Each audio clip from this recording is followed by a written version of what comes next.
ప్రభువును రక్షకుడైన యేసుక్రీస్తు పరిశుద్ధ నామమున ప్రియమైన సంగమా ప్రియమైన బిడ్డలారా, మరి ఉదయకాల సమయం దేవుని వాక్యాన్ని ధ్యానించాలి. ముందుగా ప్రార్థన చేసుకుందాం. ప్రార్థన.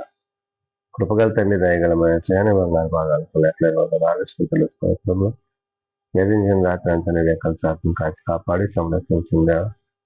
మరి ఉదయకాల సమయం సజీవ లెక్కను చేసి ప్రార్థించండుగా. వాక్యమైన దేవుడు వాక్యం ద్వారా నాతో మాతో మాట్లాడి మీరే మహిమ గంట ప్రభావాలు పొందమని చేసినాము నడిచినాం తండ్రి. ఆమె విజయవంత సంఘం ఫిజర్ వెళ్ళాను. పేపర్ అపోస్తులైన పౌలు హెబ్రీయులకు రాసిన పత్రిక 11వ అధ్యాయము 8 నుంచి 12 వచనాలు ధ్యానం చేసుకున్నాం. అపోస్తులైన పౌలు హెబ్రీయులకు రాసిన పత్రిక 11వ అధ్యాయము 8 నుంచి 12 వచనములు ఈ విధంగా రాయబడినాయి. అబ్రహాము పిలువబడినప్పుడు విశ్వాసమును బట్టి ఆ పిలుపునకు లోబడి తాను స్వాస్యముగా పొందనైన ప్రదేశమునకు బయలువెళ్ళాను. మరియు ఎక్కడికి వెళ్ళవలెనో అది ఎరుగక బయలువెళ్ళాను. ప్రియదేవుని సంగమా ప్రియదేవుని బిడ్డలారా, దేవుని పిలుగు జలప్రలయం ఉన్న తరువాత విశ్వాస వీరులుగా ఉన్న వారిని బట్టి పౌలు తెలియజేసిన మాటలు. అవును, విశ్వాసము చేత విశ్వాసమును బట్టి వారు దేవునితో నడిచారు. దేవుని మాటకు, దేవుని ఉద్దేశాలకు, దేవుని ఆలోచనలకు, దేవుని తలంపులకు ఎవరైతే సిద్ధపాటు కలిగి ఉంటారో అట్టి వారు ఆయనతో జీవించేవారై ఉంటారు.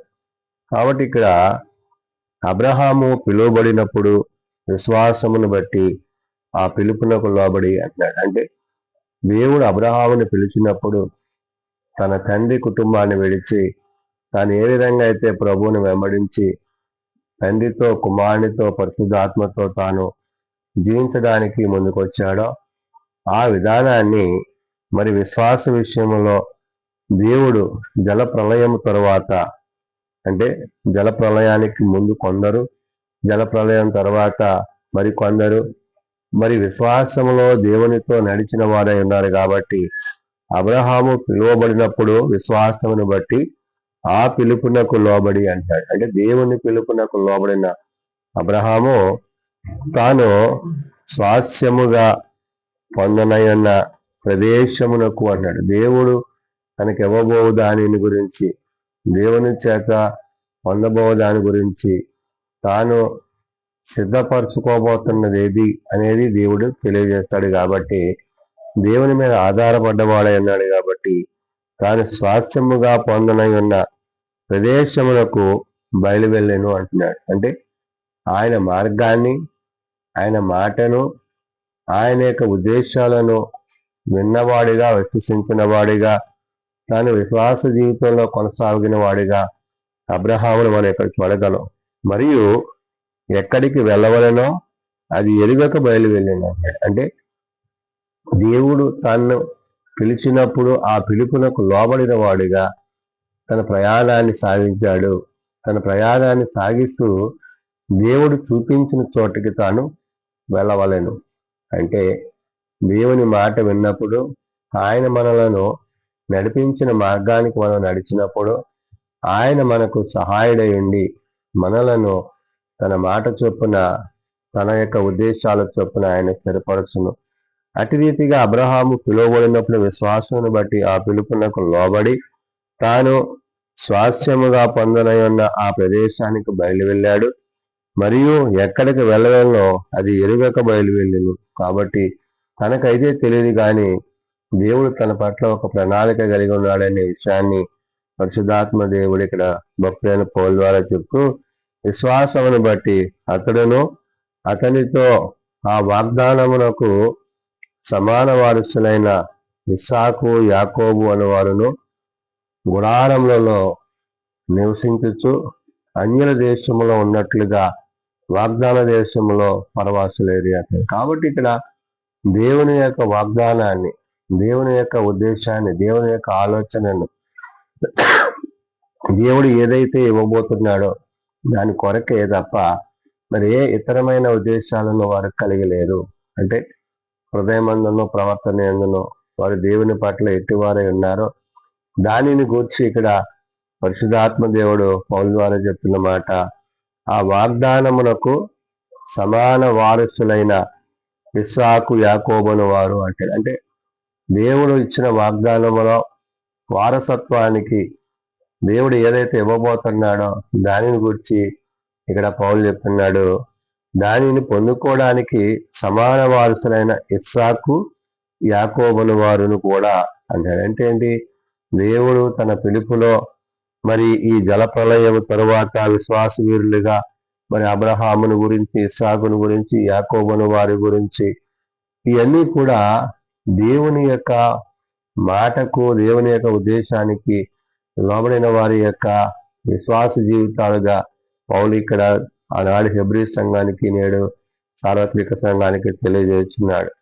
కాబట్టి గుడారములో నివసించచ్చు అన్యుల దేశంలో ఉన్నట్లుగా వారు వాగ్దాన దేశమునకు పరవాసులేరి అంటున్నారు. అంటే మహిమ కలిగిన దేవుడు ఆ మహిమను, ఆ ప్రభావమును వారి బిడ్డలకు ఆయన ఇచ్చువాడై ఉన్నాడు. అయితే వారు మాత్రము దేవుని యందు నమ్మిక కలిగి, విశ్వాసము కలిగి, వాగ్దానము కలిగిన వారే ఉన్నారు. ఏలైనగా దేవుడు దేనికి శిల్పియు నిర్మాణకుడై ఉన్నాడో పునాదులు గల ఆ పట్టణమును కొరకు అబ్రహాము ఎదురు చూచుచుండెను అంటున్నాడు. దేని కొరకు అబ్రహాం ఎదురు చూశాడంట? దేవుడు ఏదైతే నిర్మాణానికి, అంటే దేవుని చేత, దేవుని ద్వారా ఏర్పరచబడేది, నిర్మింపబడేది, ఆయన స్వాస్థ్యమైన దాన్ని పొందుకోవడానికి దేవుడు ఆయన పిలిచాడు. కాబట్టి ఇక్కడ పౌలు అంటున్నాడు, ఏలయనగా దేవుడు దేనికి శిల్పియు నిర్మాణకుడై ఉన్నాడు అంటాడు. ఆయన నిర్మించేది, ఆయన ఏర్పరిచేది. కాబట్టి పొందబోయే దాని విషయంలో వారు దేవుని మీద ఎట్టి రీతిగా ఆధారపడి ఉన్నారో పౌలు ఇక్కడ చెప్తున్నాడు.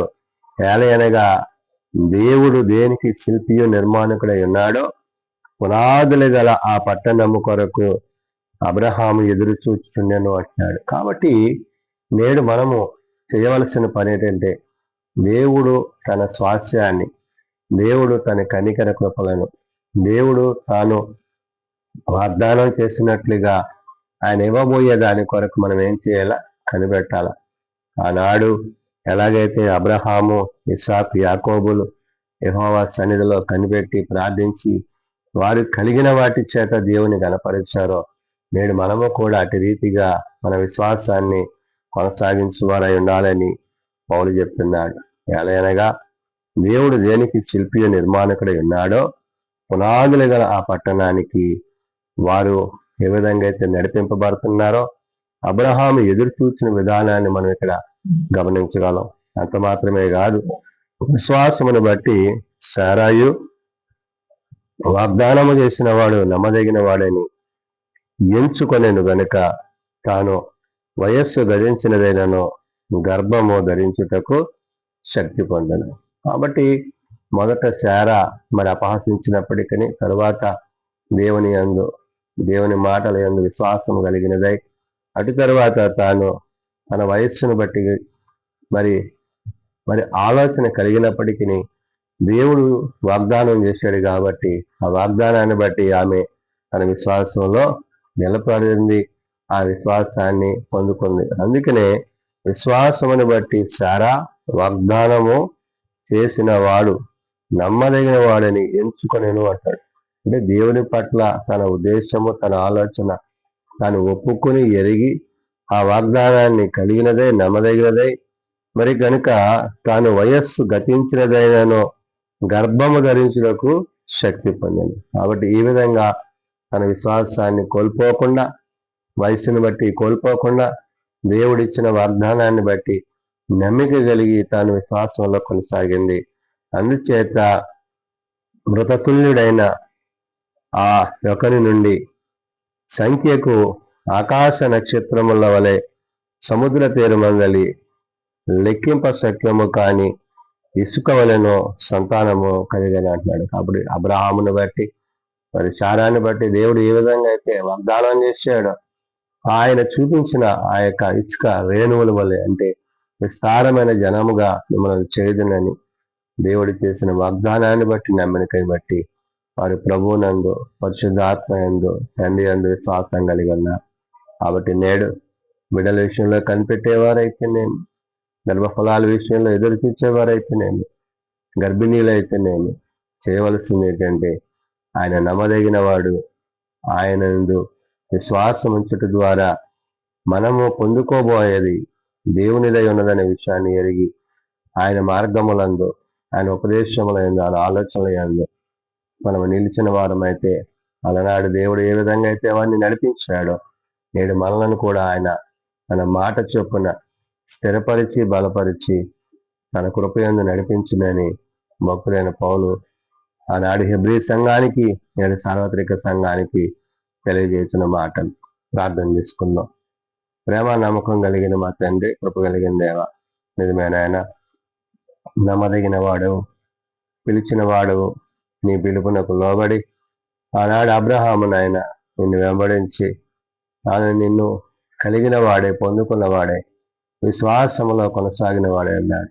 కాబట్టి నాయన అదే వాగ్దానాన్ని నాయన నీవు నేడు మా పట్ల కూడా జరిగించువాడమైనా కాబట్టి వాగ్దానం చేసిన దేవుడు నమ్మదగిన వాడమని నమ్మి విశ్వసించి నీవు అనుగ్రహించే ఆ యొక్క నిత్య రాజ్యాన్ని పొందుకోవడానికి నీ సహాయం దయచేయండి.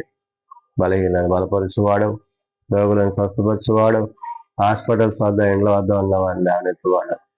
ప్రార్థన అవసరం కలిగిన కుటుంబాలను నీ కృపచేత నింపండి. చిన్నబిడ్డలు, యవనులు, పెద్దలు, వృద్ధులు ప్రతి వారిని వారి అవసర లెక్కల్లో నీ సహాయము, నీ సన్నిధి ప్రతి కుటుంబానికి దయచేయమని, దీని పరిచర్యల సేవలో మీరు మాకు తోడై ఉండమని, మీరు ఆఖరికి మమ్మల్ని సిద్ధపరచమని ఏ సందర్భంలో ప్రార్థించి వేడుకొంటున్నాం తండ్రి.